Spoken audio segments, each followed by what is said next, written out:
I have seen so much. They say I'm a survivor of World War II, and it is now or never.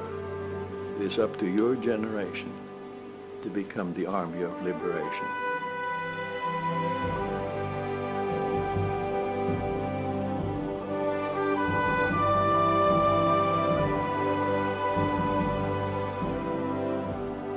If enough people wake up, we can make a conscious decision to go back to founding principles.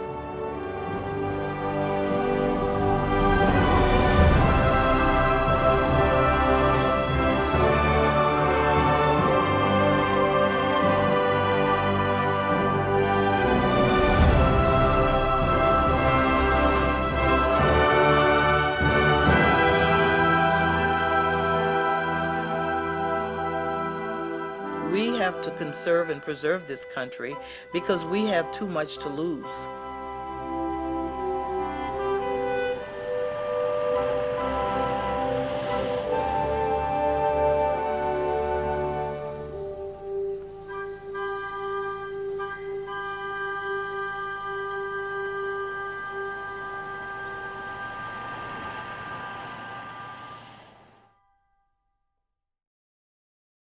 In 1776, when America announced itself to the world, it was virtually nothing, 13 small colonies. Now, over 200 years later, it is almost everything. It is the strongest, most powerful and prosperous nation in the world. Why is that? It's because America is unique. It, unlike any other nation, is grounded in principles and in ideas. But today, these ideas are under question, perhaps as never before in our lifetimes. That's not new because America is an experiment. Always has been, it always will be. But how we answer those questions today will determine our future, the future of our country, and us as a people, and how we and our cause of liberty will endure.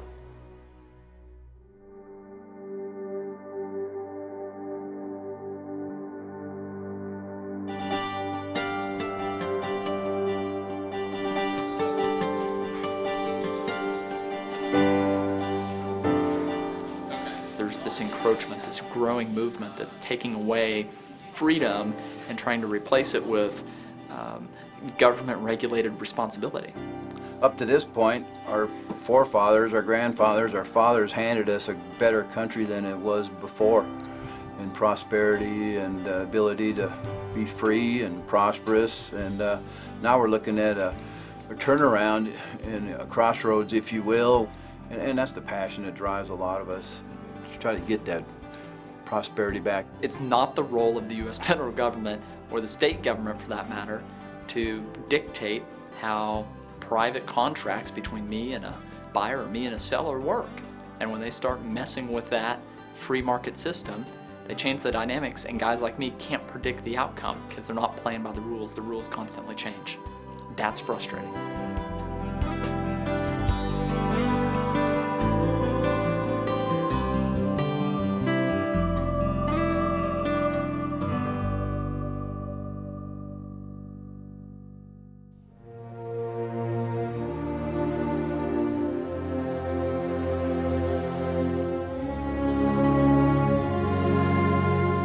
America is a truly amazing country.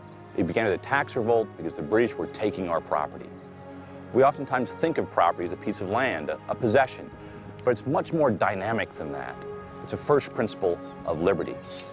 It stems from a right to the fruits of our labor. It used to be that the few controlled all the property and our labor, leaving the rest of us out of the picture. But when property becomes a right, it opens the door for unlimited opportunity for everyone. The real estate downturn of 08, 09, and even 2010 wasn't a result of guys like me damaging the free market system. My success creates employment opportunities for people. My success creates tax revenue.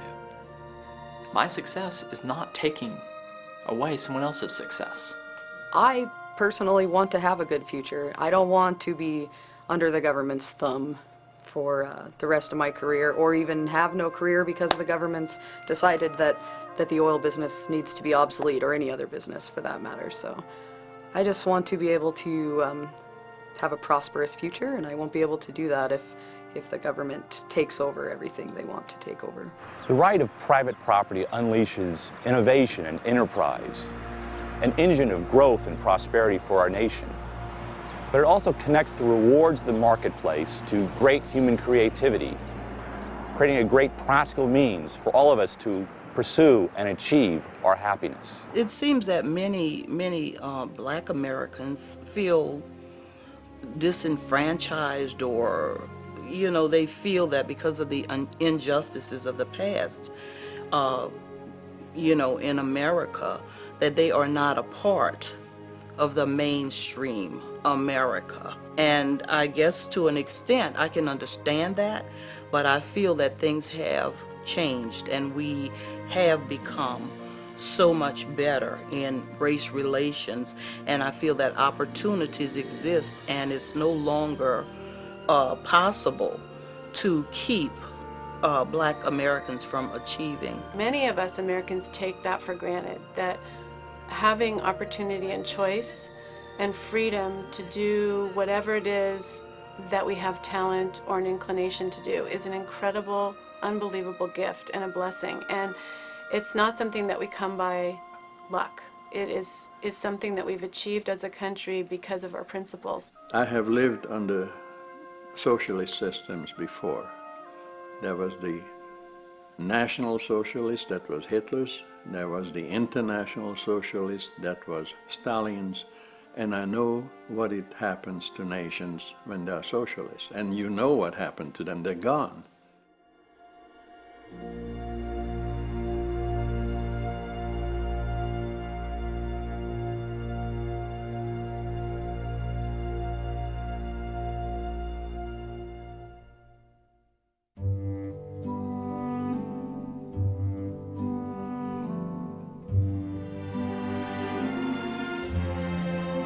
In many ways, religious liberty is the most important achievement of the American founding.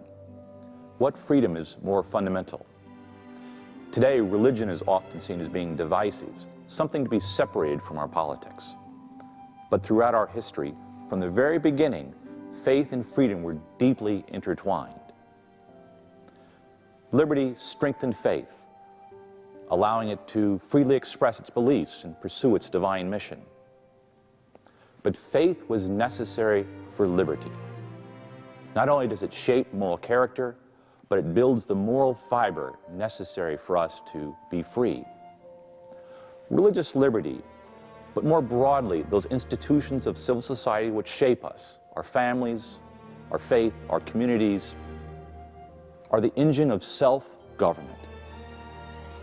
And as a result, form the primary and culminating principle of liberty.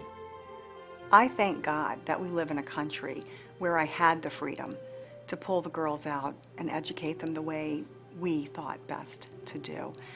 Our right to freedom of expressing our religion, not just the freedom to hold personal beliefs, but my freedom to express my religious beliefs in public, are all things I think I and many people just took for granted until we started to see them slipping away.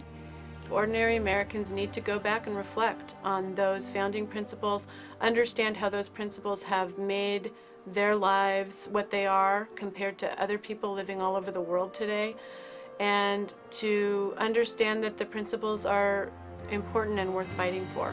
It's amazing how many of the founders have quotes related to we have to conduct ourselves as American citizens in a moral way to continue to enjoy the blessings of God. And much of our founding principles is based in that philosophy. Freedom, if you never had it, you don't even know it exists. And Americans living in freedom have absolutely no idea that they have it. They have no idea. They do not understand that they got something of such value. So why should they protect it? Why should they be worried about it? Not until they lose it. And they're going to lose it not because somebody's going to come in with a bayonet and stick it in them. They're going to lose it. There's a Hungarian expression that you're going to lose it by salami tactics. And you slice it, slice by slice by slice.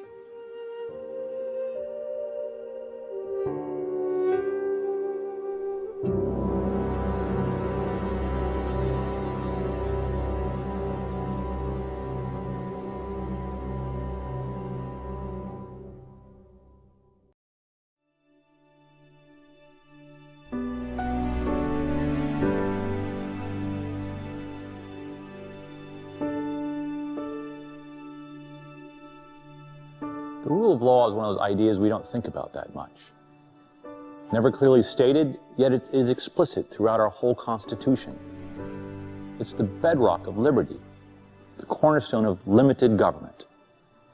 Throughout most of history and in many parts of the world today, rule was determined by force or fraud, perhaps by dictators or tyrants. But in the West, through England and into America, there was a different idea. Rule was determined by law. Our rulers were subject to that law. And there's a process to which we were all due, equally before the law. It is the rule of law, expressing the consent of the governed, that leads us not only to defend our sovereign independence, but also to uphold the principles of liberty throughout the world. The rule of law and the Constitution have given us many benefits over our history, what the Constitution calls the blessings of liberty. We enjoy those blessings, as do so many who still come to this country. My name is Gonzales. I go by Andy. I was born in Colombia. I work for Congressman Lincoln Diaz-Balart, and I handle his public relations, so press secretary, media appearances, etc. What makes America unique, it would be the combination of diversity and the respect of rule of law. My dad always wanted to move to the States because he thought that there we could have more opportunities. We, the Americans by choice, are the ones who have tears come to our eyes when the when we watch the flag. We are the ones because we know what it's all about. And it's still the same. I saw that flag ceremony yesterday and I had tears come to my eyes. It never changes.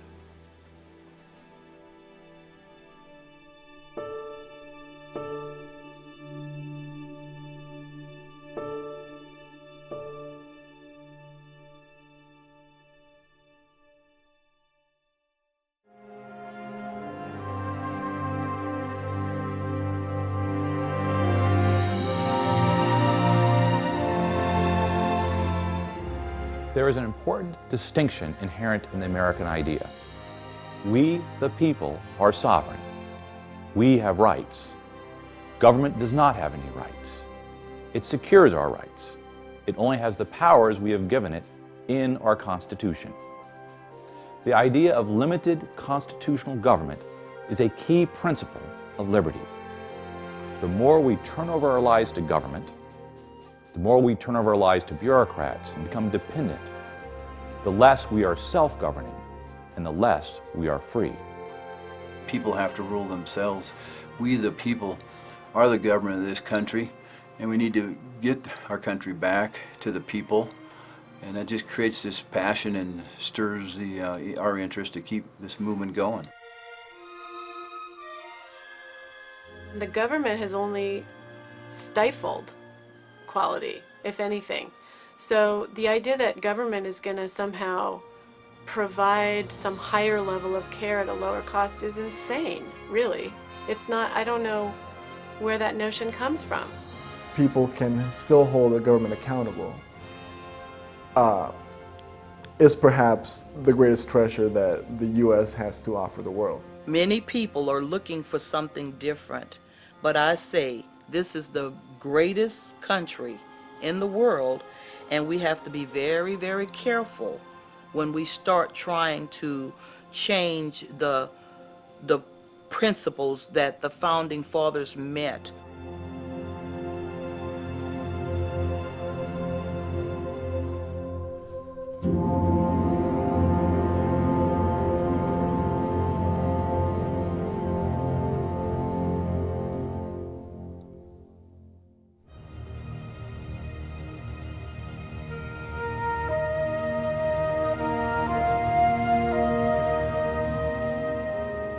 We have an old oak tree. You've seen the oak tree. That oak tree must be as old as the Republic, if not older. We tried to determine the age, coming up around 250 years or something like that. But that oak tree was knocked down by a hurricane, a big hurricane. It must have been big because the oak tree was about 4 or 5 feet in diameter and be knocked down. But that oak tree refused to die. With the remaining roots that it had, it continued to live, develop new roots, and has become a magnificent new structure, and that is my hope for America. In one of his greatest speeches, Abraham Lincoln said that this country would never be defeated by a foreign power. As freemen, we would live through all time, or we would die by suicide. We've now come to a crossroads. Either we will go the path we are currently on, which takes us to becoming merely another nation like those of Europe, bureaucratic and centralized, secular, weak, unsure of its own purpose. Or we could choose the path which we've gone on before, and we may go on again, which to go back to our principles. Those principles are not lost. They're seen everywhere around us, in the stories we've heard, in our day-to-day lives, in our families, in our communities. What self-government is about is to go back to those principles and live them as a nation.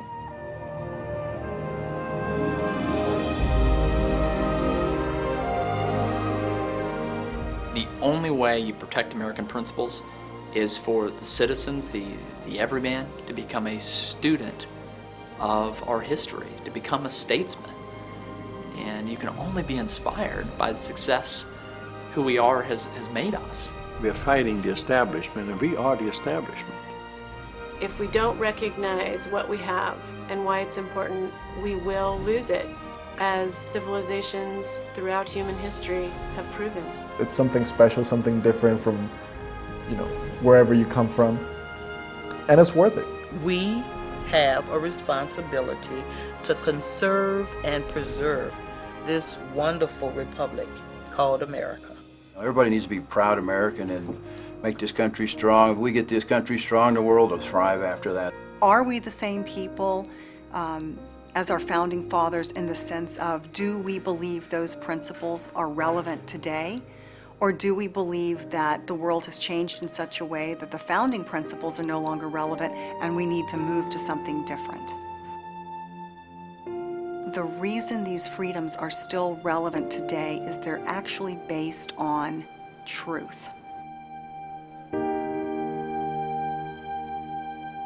Every generation must vindicate the cause of liberty. Who are we? What do we believe? We must rediscover these truths so that we can reclaim our future. That is our task now.